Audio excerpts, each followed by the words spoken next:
So this workshop is part of the Wetland Workshop series that DNDA puts on, and DNDA stands for Delridge Neighborhood Development Association. We are a small nonprofit in West Seattle that works on developing the underserved community of Delridge. It was historically redlined, and we do development through arts, nature, and housing. So we have affordable housing, and we work to bring arts and access to nature to low-income communities. Part of our work, so I work for the nature team on our wetland project. We recently, a few years ago, bought an old substation from the city of Seattle and are restoring the land to be a functional wetland site. And so we have a whole series of these workshops, and this is part of them. And so we usually just start out with like acknowledging that we're on traditional and unceded territory of the Duwamish people. It's also the traditional lands of the Muckleshoot and the Suquamish tribes, but the Duwamish aren't recognized. And so it's like particularly significant that we all reside here with, there are tribal members in the city that still don't have any treaty rights. If you have any questions about that, feel free to unmute and ask me or put it in the chat. Okay, so I'm going to turn it over to our main presenters for today. Take it away. Great, thank you so much, Bree. I'm a grad student at the University of Washington, and I study glaciers, and I have a background in geology. There's only a few places where you can see bedrock around here because most of our landforms in this area, most of the entire surface of Seattle and the greater Puget Sound is covered by glacial stuff. It's really interesting to realize how much of the signature terrain here was actually created by glaciers, as opposed to what people like me would erroneously assume was just done by tectonic activity and things like that. So it was very enlightening. So thank you for that.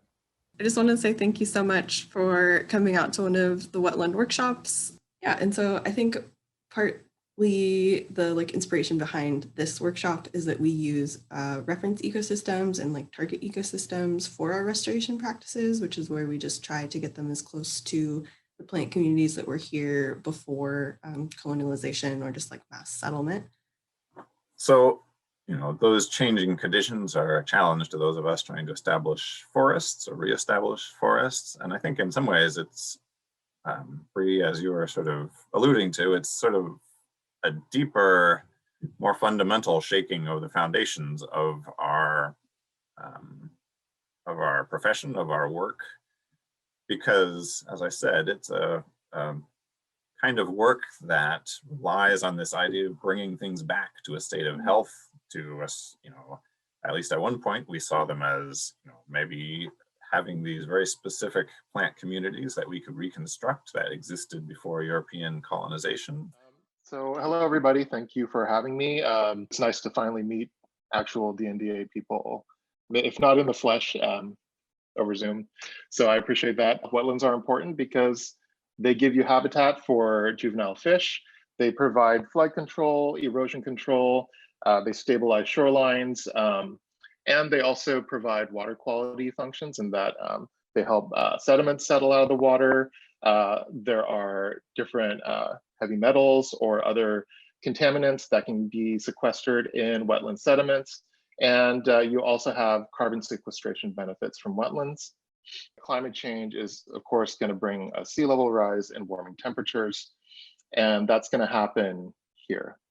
This is a pit photo from one of my research sites in the lower Duwamish River. We deployed constructed floating wetlands. Everything we were seeing within our biobarges said that all the concerns that one might have for juvenile salmon, like warm temperatures in the summer, low levels of oxygen, because that's often a huge problem in nutrient-rich waters.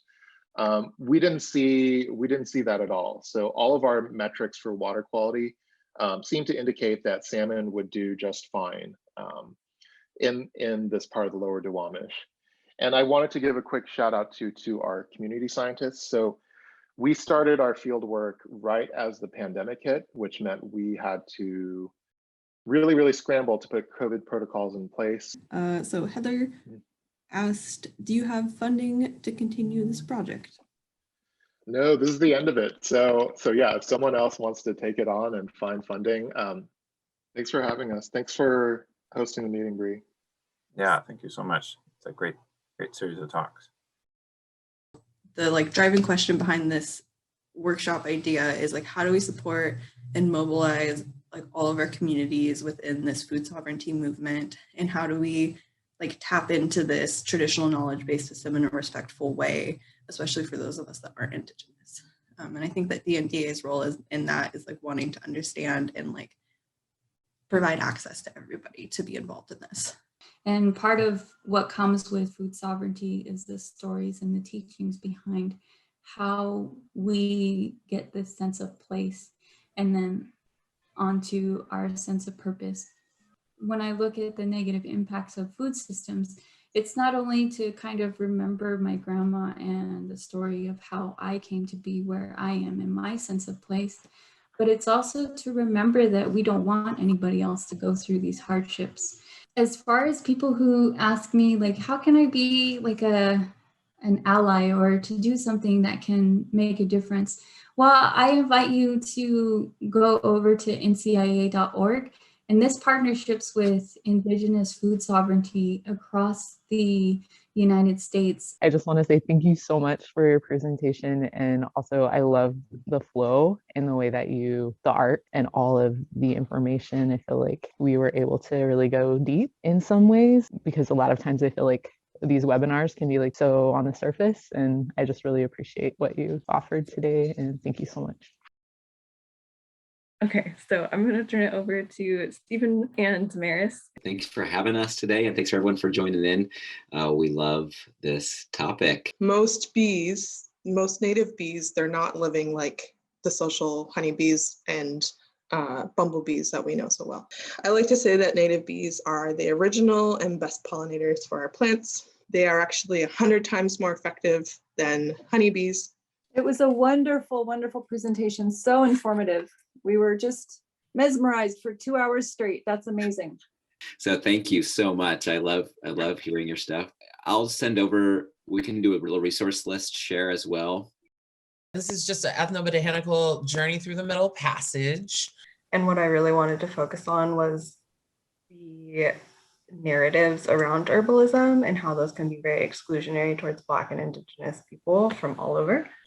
Like, I wasn't really like seeing this as like a herbs do this and that kind of class, you know. I agree. It's a different class that I just used that PowerPoint, you know, as a guide, but you know, this is a little bit more of a conversation about how we as Black and Indigenous people, you know, how plants are connected to our liberation, right? Now that's the way we have to take care of those children. We have to invite them home wherever they want to call home so they can come and dance. We also have an herb for grief, don't we? We have a herb for grief, and it is in our culture, in the Samish culture, it's the Salish tea, and I know you've had tea. So there's a certain strength of that tea all the way to the point where it is now just a beverage. From a beverage to the strengths, moving up and up and up until the dark red. You want to go medium color for meditation and grief.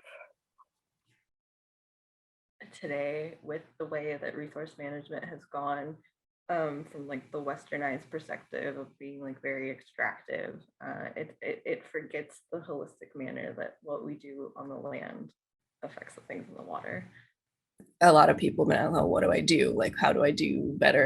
And I'm always like, you know, you have to ask those questions of the tribes where you live. And usually tribes have an education department. Usually they have people who their job is to, you know, reach out to the community, and like those are the people that know. And it's like it has to be a relationship, and you have to invest in it. Like I don't know. I feel like that's something I've really gained.